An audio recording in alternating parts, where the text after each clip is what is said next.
Salut, c'est Mega Driver 16. On se retrouve sur l'étape du Mont Ventoux, l'étape 15 de mon tour avec Zubeldia de la Radio Shack. Et sur ce Mont Ventoux, sur cette étape du Mont Ventoux, je suis avec Horner, là, à 30 km de l'arrivée. Je n'ai plus de verre, donc je lui fais prendre son ravitaillement. Et il a une barre très très faible, barre verte, puisqu'il est en échappée depuis le début de l'étape. On peut voir qu'il a 7 minutes 42 d'avance actuellement sur le peloton maillot jaune. Le peloton, donc maillot jaune, c'est Zubeldia actuellement, qui a le maillot de leader. Et il a 5 minutes d'avance sur ses anciens compagnons d'échappée, Cunego et Albacini. Donc, mon vétéran américain grimpeur vise bien évidemment la victoire d'étape sur ce Mont Ventoux. Et je vais vous faire un petit récapitulatif avant d'aborder le final de cette terrible étape qui va être déterminante pour les favoris, pour le classement général donc. Je vous propose de vous faire un petit récapitulatif de ce qui s'est passé depuis les Pyrénées.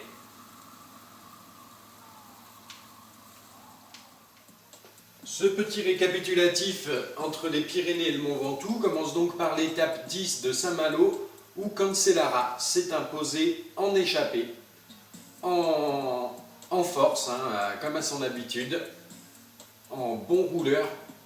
Je vous propose d'ailleurs ma petite rediffusion.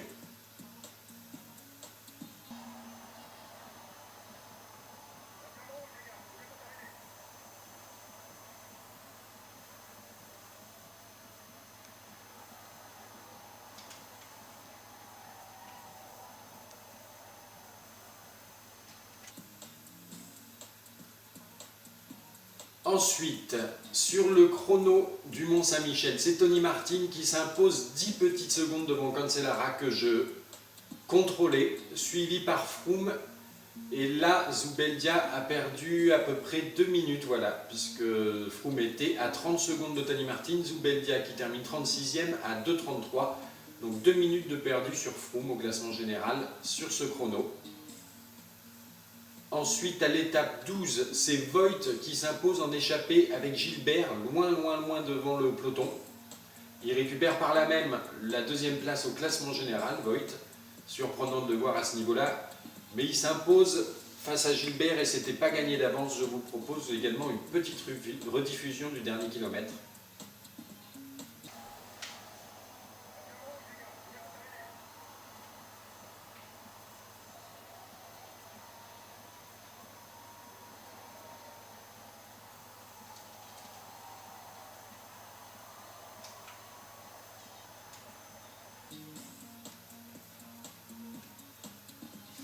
Ensuite, à l'étape 13 de Saint-Amand-de-Montron, c'est une arrivée au sprint avec Greipel qui s'impose, Cancellara qui fait 7e sur cette étape et pas de classement, pas d'écart au niveau du général. À part, si, maintenant je me rappelle effectivement, Contador et Quintana qui perdent 1 minute 47 il me semble sur cette étape. Voilà, Contador qu'on voit ici et Quintana qu'on devrait retrouver encore un petit peu plus loin. Il me semblait bien que Quintana faisait partie des perdants sur cette étape.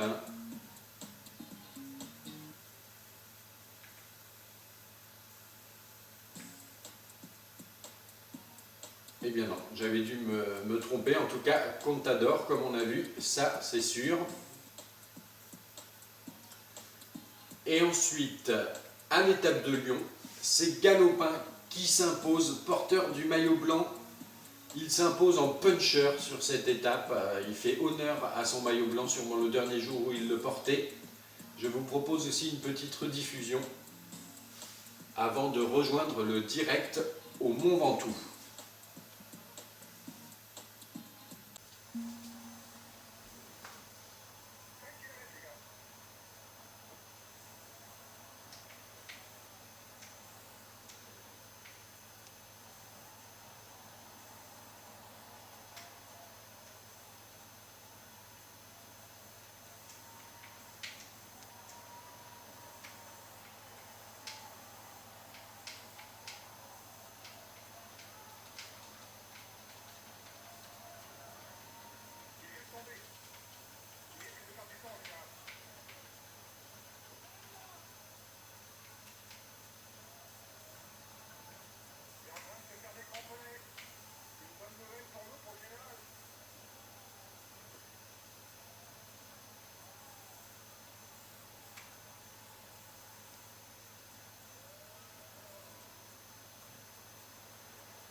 Nous voici à 20 km de l'arrivée avec Horner, à qui il reste vraiment pas grand chose en barre d'endurance là. Donc je vais lui souhaiter bonne chance et prendre la main avec Zubeldia, bien évidemment, qui doit défendre son maillot. En tout cas, il aura fait un sacré numéro, quoi qu'il arrive, Horner, sur cette très longue étape. Et j'espère qu'il va pouvoir aller au bout. Alors, Zubeldia qui est là, avec normalement Cancellara en protection. Et je crois que ça a déjà attaqué, puisque il y a bien Froome là qui est une vingtaine de secondes à l'avant. Un petit groupe autour de Froome. Donc je vais demander à Cancellara d'être en électron libre. Il fait ce qu'il veut. Par contre, Andy Schleck va venir me protéger. Puisque là, on va rentrer dans le dur là, d'ici peu. Il faudrait qu'on arrive à revenir, à rentrer sur le groupe de Froome. Mais j'ai pas l'impression que ce soit aussi facile que ça. Ah si, on y arrive là. On y arrive, Andy Schleck est déjà bien positionné. Je vais demander à Montfort de relayer fort. Voilà. Et il va falloir essayer de revenir sur Froome, qui est à l'avant là et qui ne devrait pas tarder. Les offensives vont commencer là, à 19 km de l'arrivée. C'est maintenant que ça va commencer à faire mal. Il faudrait que les Omega Pharma Quick Step me laissent passer là.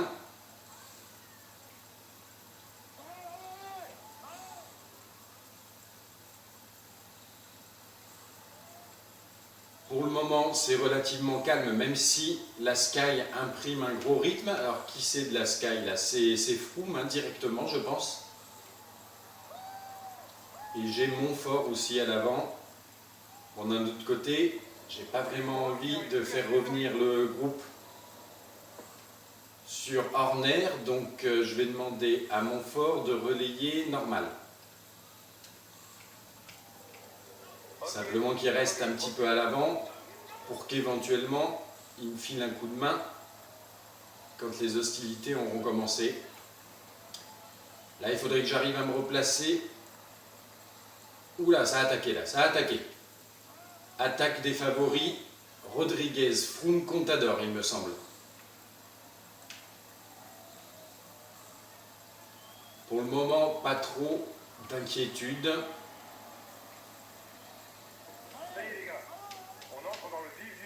La Radio Shack est encore bien là, le maillot blanc de Galopin, sûrement la dernière journée où il le porte. Il y a fait honneur hier en s'imposant à Lyon. Cancellara qui n'en peut plus, là c'est normal. Et je vais demander voilà, à Montfort de m'attendre. Maintenant qu'on est un petit peu décroché de ce groupe, 14 km de l'arrivée, allez, je passe un petit coup de grand plateau pour essayer de réintégrer ce groupe des favoris. Est-ce que Froome est à l'avant? Non, c'est bon, c'est bien dans le peloton pour le moment. Il faudrait que je le réintègre assez vite parce que j'ai pas envie de cramer tout mon jaune là. Même si j'ai des coéquipiers pour m'aider, Montfort et Schleck qui travaillent bien là pour le maillot jaune. Allez, plus que quelques mètres et on va réussir à réintégrer le peloton, ou ce qu'il en reste. C'est tendu là, parce qu'il y a un gros rythme, et même en grand plateau, Zubeldia a toutes les peines du monde à réintégrer ce groupe. Et Montfort lâche, on dirait. C'est dommage. Voilà, ils sont un peu calmés. J'aimerais bien pouvoir me repositionner si c'est possible. On va déjà lâcher la barre d'effort un petit peu. Ah, Galopin et Claudel sont toujours là, ainsi que Kieserowski.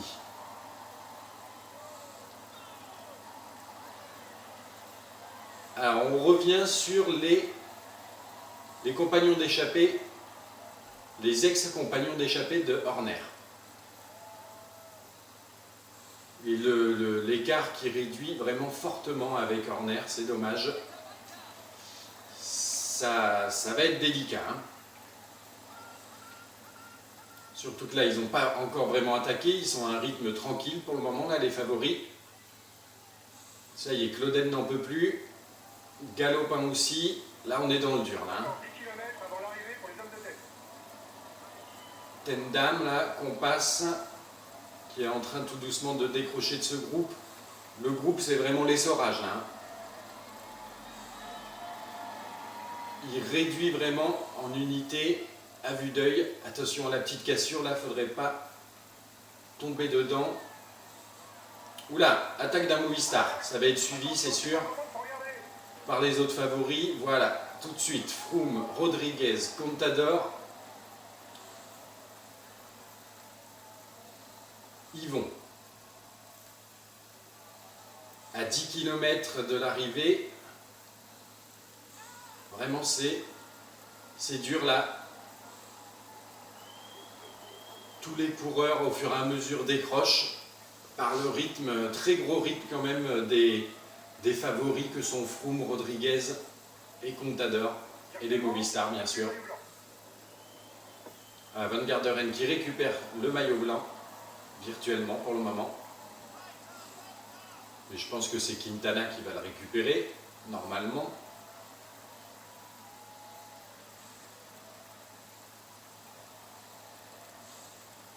Là, on peut profiter un petit peu de ce second groupe de favoris dans lesquels figure Quintana d'ailleurs.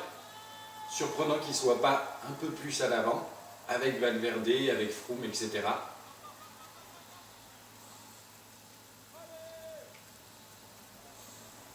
Qu'est-ce que ça dit niveau Horner? Horner, il n'a plus rien. Il n'a vraiment plus rien en énergie. Je pense qu'il va terminer à l'agonie et ne sûrement pas pouvoir remporter l'étape. Car s'il n'a plus de barre d'endurance, il va faire du surplace. La fringale, quoi. En attendant, moi, il va bientôt falloir que je pense à prendre mon premier ravitaillement. Ce serait pas mal qu'on arrive à revenir un peu là, parce qu'ils prennent leur distance là, hein, les favoris. Là, ça commence à faire un écart conséquent. Allez, Froome, allez, Andy Schleck, là, il ne faut pas se laisser retarder. Il ne faut pas se faire bloquer par des coureurs qui n'en peuvent plus. On a Van Garderen là. Peut-être qu'on va profiter du train Van Garderen. Mais bon, avec son 77 après la mise à jour en montagne, je suppose que ça ne va pas être un train énorme. Changement de leader en tête du classement du meilleur jeune. Quintana qui reprend. J'ai pas bien compris, j'avais cru le voir derrière moi, Quintana. Oh là là là là là là là là. Ils sont partis très fort là. Essayez de souffler un peu si vous pouvez. Allez. Les pentes vont s'accentuer jusqu'à l'arrivée. Ravitaillement, premier ravitaillement pour Zubeldia. Parce que là, il va falloir mettre le grand plateau malheureusement un peu plus tôt que prévu. À 6 km de l'arrivée, parce que là, ouh là là là là, ils sont partis très loin. Andy Schleck peut encore un peu m'aider. Il ne devrait plus pouvoir le faire pendant très longtemps, oui, oui, oui. C'est la fin pour lui. Il aura fait un bon travail d'équipier. Mais là, il va craquer.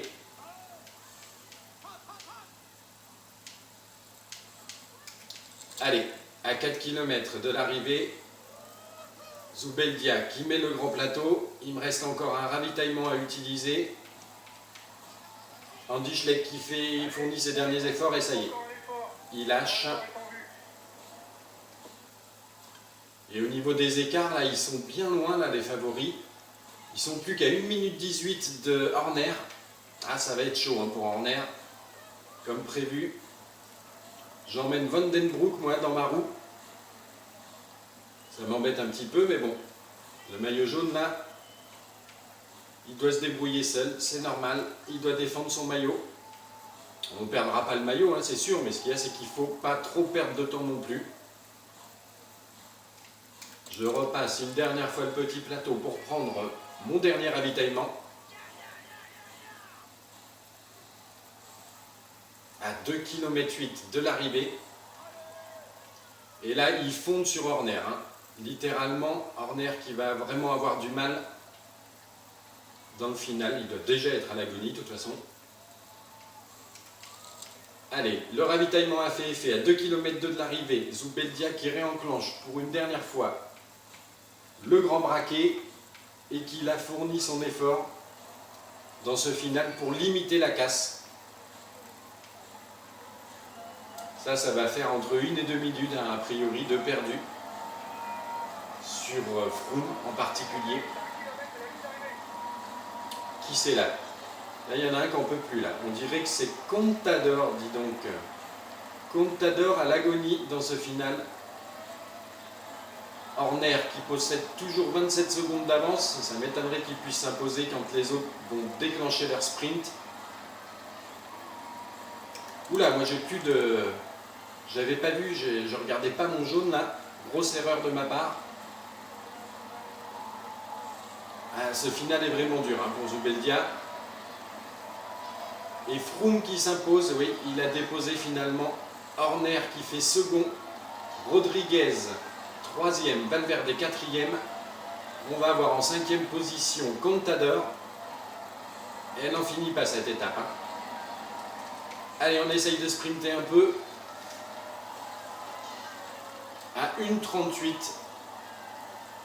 de perdu sur Froome. Le maillot jaune conservé, toujours sur les épaules de Zubeldia, qui malgré du temps perdu sur Froome, là, sur cette arrivée au Mont Ventoux qui a été très difficile, conserve donc ce maillot jaune. Maillot blanc perdu comme prévu avec Galopin.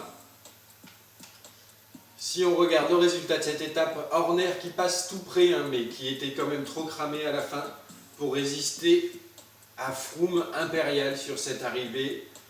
Froome qui, après s'être imposé à Axe 3 Domaines, si mes souvenirs sont bons, s'impose aussi sur cette deuxième arrivée au sommet de ce tour au Mont Ventoux, comme dans la réalité d'ailleurs. Par contre, il n'était pas en jaune, là, il ne récupère pas. Rodriguez 3e, Valverde 4e, un quatuor espagnol, là 5e Contador et Zubeldia comme prévu à 1 minute 38 de Froome. Van den Broek, Van Garderen et Evans qui complète ce... Non, c'est Quintana qui complète ce top 10, Quintana un petit peu loin quand même. On va voir ce que ça nous donne donc au général.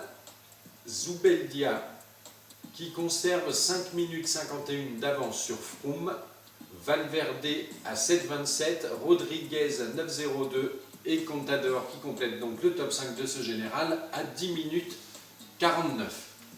Voilà, à plus tard.